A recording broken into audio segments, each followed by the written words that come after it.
ایک دن حضرت علی رضی اللہ تعالیٰ عنہ مدینے کی گلی سے گزر رہے تھے تو آپ رضی اللہ تعالیٰ عنہ یہ دیکھتے ہیں کہ ایک عورت کو کچھ افراد لے کر جا رہے ہیں۔ وہ عورت خوف سے کانپ رہی تھی۔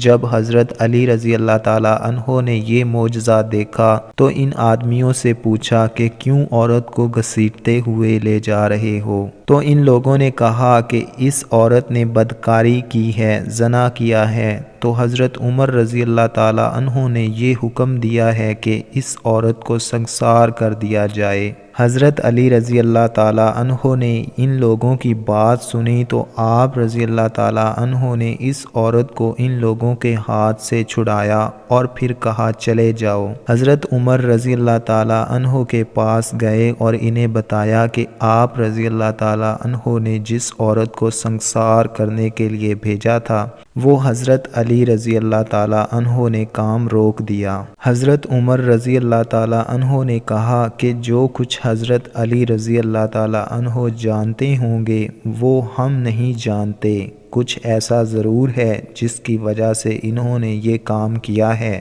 جس سے ہم لوگ بے خبر ہیں۔ وہ جانتے تھے حضرت علی رضی اللہ تعالیٰ عنہ کا مقام کیا ہے۔ انہوں نے کہا کہ اس کی کوئی وجہ ضرور ہوگی، تو انہوں نے پھر لوگوں کو حکم دیا کہ جاؤ، جا کر حضرت علی رضی اللہ تعالیٰ عنہ کو بلا کر میرے پاس لاؤ۔ جب حضرت علی رضی اللہ تعالیٰ عنہ پاس گئے تو حضرت عمر بن خطاب رضی اللہ تعالیٰ عنہ نے پوچھا کہ یا علی، کیا وجہ ہے؟ تم نے لوگوں کو کیوں روکا ہے اس عورت کو سنسار کرنے کے لیے؟ اس کی کیا وجہ ہے؟ حضرت علی رضی اللہ تعالیٰ عنہ نے فرمایا کہ آپ نے نہیں سنا کہ آپ صلی اللہ علیہ وآلہ وسلم نے فرمایا کہ 3 لوگوں کے اوپر سے قلم اٹھا لیا جاتا ہے، یعنی ان کے اعمال لکھے نہیں جاتے، وہ بے قصور ہوتے ہیں، ان کے گناہ نہیں لکھے جاتے۔ ایک وہ آدمی جو سویا رہا یہاں تک کہ وہ بیدار ہو جائے،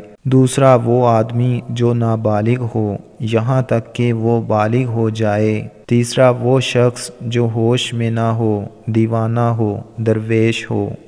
تو حضرت عمر رضی اللہ تعالیٰ عنہ نے کہا کہ جی، میں نے یہ ارشاد آپ صلی اللہ علیہ وآلہ وسلم سے سنا ہے۔ تو حضرت علی رضی اللہ تعالیٰ عنہ نے مسکراتے ہوئے کہا کہ اس عورت کو کبھی دیوانے پن کے دورے پڑتے ہیں اور یہ عورت اپنا ہوش کھو بیٹھتی ہے۔ ہو سکتا ہے وہ آدمی جس نے اس کے ساتھ گناہ کیا اس نے اس کے دیوانہ پن کا فائدہ اٹھایا ہو۔ تو پھر حضرت عمر رضی اللہ تعالیٰ عنہ نے حضرت علی رضی اللہ تعالیٰ عنہ کی یہ بات سنی تو آپ نے اس عورت کو رہا کرنے کا حکم دیا۔ اس کے بعد پھر اسی مرد کو سنسار کیا گیا۔ معزز ناظرین، یہ وہ واقعہ ہے جس سے بہت سی چیزیں واضح ہو جاتی ہیں۔ اس سے حضرت علی رضی اللہ تعالیٰ عنہ کی ذہانت کی مثال سامنے آتی ہے۔ یہ بھی پتہ چلتا ہے کہ حضرت علی رضی اللہ تعالیٰ عنہ کی احادیث پر گرفت کتنی مضبوط تھی۔ اس لیے اللہ کے رسول صلی اللہ علیہ وآلہ وسلم نے فرمایا کہ حضرت علی رضی اللہ تعالیٰ عنہ علم کا دروازہ ہیں۔ سبحان اللہ۔ دوستو، اگر آپ کو ہماری یہ ویڈیو اچھی لگی ہے تو اس کو لائک کر دیں اور ہمارے چینل کو سبسکرائب کر دیں۔